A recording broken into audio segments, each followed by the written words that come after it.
Everything that you're about to see is going to be for Saturday. There was a comment on the Facebook page, and I believe it was from Steve. And Steve said that he's enjoyed watching the workouts or having the workouts on in the background as he himself has been doing them. And, believe it or not, it's kind of a vision and a thought that I've had of the future, of thinking into the future, similar to like a Peloton bike. You got somebody there, you could be racing them, you could be scaling appropriately for yourself and seeing if you're keeping up with the pacing that was intended. So that stuff can be feasible now for everybody tomorrow because this is the workout for tomorrow. On the left, you got, wait a minute. No, on the right, you have the first part, and on the left, you have the second part. The first part is the double under deadlift. The second part is going to be the dumbbell bench press GHD sit-up. Now, the reason that they're flip-flopped, I actually have no reason, because usually you read left or right, so they're a little bit backwards. I'm in the middle. Everything is madness. I don't know what, but as I picked up that deadlift bar there, you can see that it's wicked heavy. I could have warmed up a little bit more. Could have warmed up a little bit more. I went blue, blue, blue, and then I was ready with the final blue. So I did 5 reps at 135. I did 5 reps at 225. I did 3 reps at 315. I got my double under rope. I threw my belt on, and I'm like, because I'm throwing on my belt, and I have a pretty good history of being able to handle 405 pretty decently, I felt pretty good about it. I would not advise that for anybody else. Probably do multiple sets of 5. Definitely do your anticipated weight previous to beginning the workout, because upon lifting that first bar, it felt like the Great Wall of China. It was the most wicked heavy thing I've ever done in my life. They get a little bit better rep over rep. On the left side, you'll see that I'm making my way through some dumbbell bench presses. There's an RX Plus option over there. So I told you the weight of the deadlift for me over there is 405. It's 67 to 70% of your best, your 1 rep max deadlift. All right, we're going to break it down workout by workout. The first workout, before we get over to the dumbbell bench, we're going to talk about over here. Every 90 seconds, 60 double unders, 3 deadlifts, 67 to 70%. You do that for 6 sets. Cool? Now that you know that, now over on the other side, we can talk about that one. You've got 5 rounds, 8 dumbbell bench press, 16 GHD sit-up. The dumbbell bench press as RX, 70 for the men, 50s for the women. RX Plus, which is what I'm messing around with, 100-pound dumbbells for the men, 70s for the women. It's another one of those where I like to give the women the potential as the RX Plus option to do what the men are doing as the RX option. Now, I have written in there that the dumbbells that you should anticipate using have the thought to be done unbroken. So what I'm doing right there is I'm sitting, is I'm thinking, do I have it in me? Am I ready to do this unbroken? If you've seen me do dumbbell bench workouts in the past, you'll know that I count that first rep. I think that is absolutely ridiculous to say, it starts at the top, it ends at the top. And I know people are going to bicker with me about that again in the comment section. Go ahead, bring it on, bicker it up, baby. But 8 reps, struggling through them a little bit. I have not messed around with the hundreds on the dumbbell bench in a little while. I was actually thinking in the middle of this, could Saxon Panchik do this? I always give Saxon a hard time for having a bird chest. Now, I don't know if maybe he's that much better of a GHD sit-upper than I am. There's a little bit muscle interference because you are using your arms on the GHD sit-up, so maybe he'll clear his muscle bellies a little bit more efficiently than I will as he's moving through that. But I'm still thinking that he probably will not be able to beat me on this dumbbell bench press no matter how it ends up going for me. I'm not going to ruin the surprise.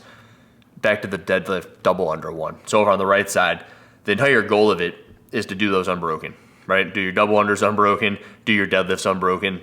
It's because it's a percentage-based load, and the score is for load. I write down 405 in my notes. Everybody on the leaderboard is going to assort by weight, so you'll see that I sit there at 405.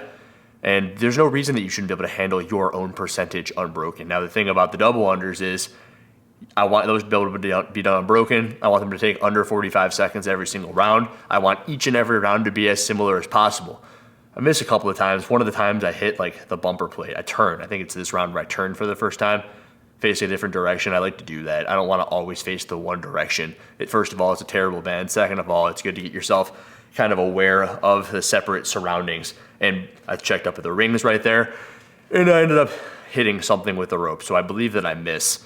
And it's just good to know as many different potential situations as you can, especially when you're considering the fact that you want them to be as similar as possible round over round. If you are a competitor, you're not going to be familiar with your surroundings. You want to be prepared for stuff like that miss that I knew was going to be happening. And just get right back into it. No big deal. You're not ruining your splits all that terribly, Andrew. It's okay. It's just a workout. Back on over to the left, you can see that now I'm having a little bit of a meltdown with those dumbbell bench presses, doing everything I can to, not dump them, because when you dump them, then you got to reassort them. You just like collect them, put them on your knees. This is where everyone's going to be losing their minds. Basically like, oh, good job. You did 0.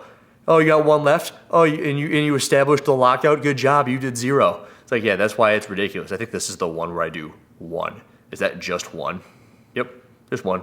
But everyone's like, no, Andrew, that's 0. You got to bring it back down and push it back up. Guess what? This is my program, baby. I always tell you guys it's not a CrossFit program, and CrossFit's got a dumb freaking standard for the dumbbell bench press.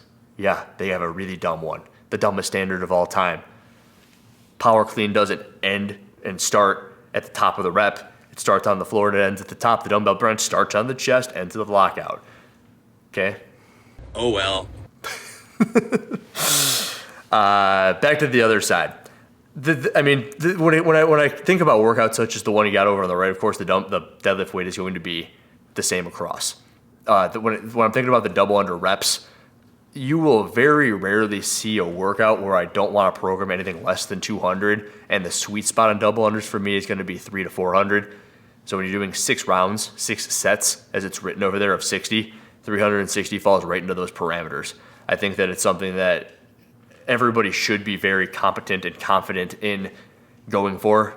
As I've said kind of ad nauseum at this point in relation to the people that I program for, this program is for everybody, and I want everyone to be better than everybody else. That said, in my affiliate, I'd have people wander in, and the first thing that they notice is that everyone is doing double unders. Whoa, this is absurd. How is everybody doing double unders? It's like, well, I have everyone working towards them. I don't just let them do single unders. So like you could do single unders and you could sweat, and this could be an Orange Theory, but I want everyone to be achieving as high of a skill on the things as you can. And I'd have a class of 20 people, and there would be people in their 50s, 60s, and 70s doing double unders. They might be doing a couple less, but everyone's doing them, and all it takes is practice and dedication to the craft. And I don't know. I literally thought I was paused over there. I don't know what I was doing. I know my hands were having a little bit of a time of it. So yes, when you're doing workouts such as this, just say, hey, Andrew said somewhere in there that 45 seconds is kind of the realm in which I should be working. And if I can only do 20 double unders in 40 seconds, then do 20 double unders and 3 deadlifts and turn it into a skill piece. That's totally fine. And another thing that I thought in the middle of this workout is, it is absurd to me to think that people don't believe they can get stronger doing CrossFit. People do a strength and a Metcon. People just do their Metcon. People just do their strength. And that's a kind of the stereotypical 3 days on, 1 day off, and you're doing the 5x5 on a Monday, or the 5-3-1, and then maybe you're doing Murph, and then you're doing Fran, and then you're doing a 5K row. And this is something that I really like. It's just a double Metcon. You got a Metcon and you got a Metcon. But within both Metcons, you're doing 6 sets of 3 deadlift at 405 pounds for me. And this is going to give me a strength stimulus. I'm going to be getting stronger on my deadlift for having done this. Same thing goes for that. Look at that final rep on the bench press I just tried to lock out. Like the stabilization that I'm freaking fighting through to keep that thing up there. And then the fact that I'm getting a little bit of that weird interference from the shoulder. I'm going to get, and I talked about this the other day on the video that now had to be taken down because I got a copyright strike from this guy, the guy who was hating on CrossFit, so I made the response video, and he's like, he used too much of my footage, and he copied my thumbnail. And I'm like, okay, I get it, but the entire thing is fair use, is it not?